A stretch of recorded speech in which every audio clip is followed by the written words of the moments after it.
सो तुम जानहु अंतर्यामी, पूर्वो मोर मनोरथ स्वामी। बनई न वर्णत बनी बराता, होई सगुन सुंदर शुभदाता। चारा चापु बाम दिस लेई, मनहु सकल मंगल कही देई। दाहिन काग सुखेत सुहावा, नकुल दरस सब काहू पावा। सानुकूल बह त्रिविधि बयारी, सघट सवाल आव बरवारी। बारात ऐसे बनी है कि उसका वर्णन करते नहीं बनता है। सुंदर शुभदायक शकुन हो रहे हैं। नीलकंठ पक्षी बाईं ओर चारा ले रहा है, मानो संपूर्ण मंडलों को सूचना दे रहा हो। दाहिनी ओर कौवा सुंदर खेत में शोभा पा रहा है।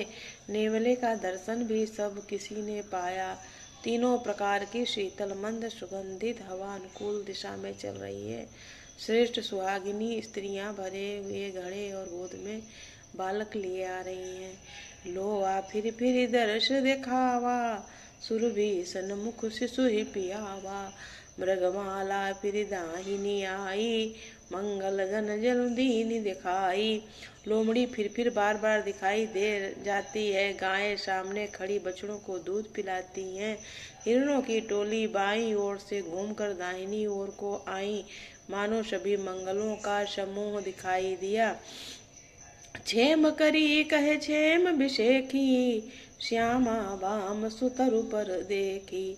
सन्मुख आयो दधियरु मीना, कर पुस्तक दुई विप्र प्रवीणा। सो तुम जानहु अंतर्यामी, पुरवहु मोर मनोरथ स्वामी। मंगलमय कल्याणमय अभिमत फलदातार, जनु सब साचे होन हित भय सगुन एक बार।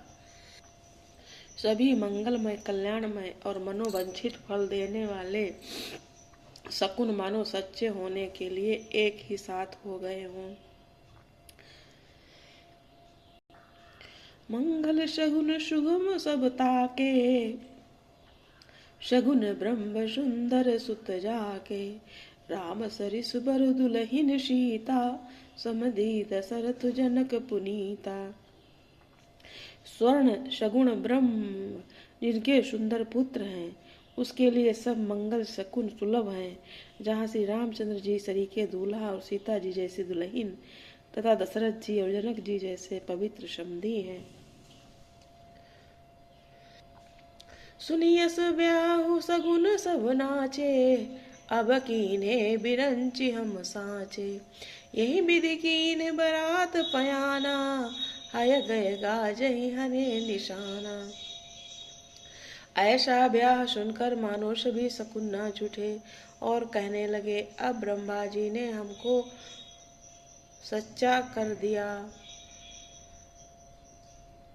इस तरह बारात में प्रस्थान किया। घोड़े हाथी गरज रहे हैं, नगाड़े चोट लग रही है।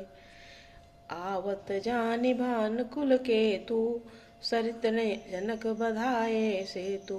बीच बीच बरबास बनाए, सुरपुर सरिस संपदा छाए। सूर्यवंश के पाताक स्वरूप दशरथ जी को आते हुए जानकर जनक जी ने नदियों पर पुल बंधवा दिए। बीच बीच में ठहरने के लिए सुंदर घर पड़ाव बनवा दिए, जिनके देवलोकों के समान संपदा छाई है। असन शयन बर बसन सुहाए, पावहि सब निज निज मन भाए। नित नूतन सुख लखी अनुकूले, सकल बारातिन मंदिर भूले। और जहाँ बारात के सब लोग अपने अपने मन की पसंद के अनुसार सुहावने उत्तम भोजन बिस्तर और वस्त्र पाते हैं, मन के अनुकूल नित्य नए सुखों को देखकर सभी बारातियों को अपने घर भूल जाते हैं। सो तुम जानहु अंतर्यामी, पुरवहु मोर मनोरथ स्वामी। आवत जानी बरात बर, सुनि गए गहे निशान। सजी गज रथ पद चर तुरत, लेन चले अगवान। सो तुम जानहु अंतर्यामी, पुरवहु मोर मनोरथ स्वामी। बड़े जोर से बजते हुए नगाड़ों की आवाज सुनकर श्रेष्ठ बारात को आती हुई जानकर अगवानी करने वाले हाथी, रथ, पैदल और घोड़े सजाकर बारात लेने चले। मास पारायण 10वां विश्राम। कनक कलश भरी को पर थारा, भाजन ललित अनेक प्रकारा। भरे सुधा सम सब पकवाने, नाना भांति न जाहि बखाने। दूध, शरबत, ठंडाई, जल आदि से भरकर सोने के कलश तथा जिनका वर्णन भी नहीं हो सकता ऐसे अमृत के समान भांति भांति के सब पकवानों भरे हुए परात, थल आदि अनेक प्रकार के सुंदर बर्तन, फल अनेक बरु वस्तु सुहाई, हरस भेंट हित भूप पठाई। भूषण बसन महामणि नाना, खग मृग है गय बहुविधि जाना। उत्तम फल सब और भी अनेकों सुंदर वस्तुएं राजा ने हर्षित होकर भेंट के लिए भेजी। गहने, कपड़े, नाना प्रकार की मूल्यवान मणियां, रत्न, पक्षी, पशु, घोड़े, हाथी और बहुत तरह की सवारियां। सो तुम जानहु अंतर्यामी, पूर्व मोर मनोरथ स्वामी। प्लीज लाइक कमेंट कर देना। तो राजा दशरथ जी चक्रवर्ती जनक जी के यहाँ बारात लेकर पहुँच गए, तो उन्होंने सबका अगवानी की है, वही का संवाद है। जय श्री राम।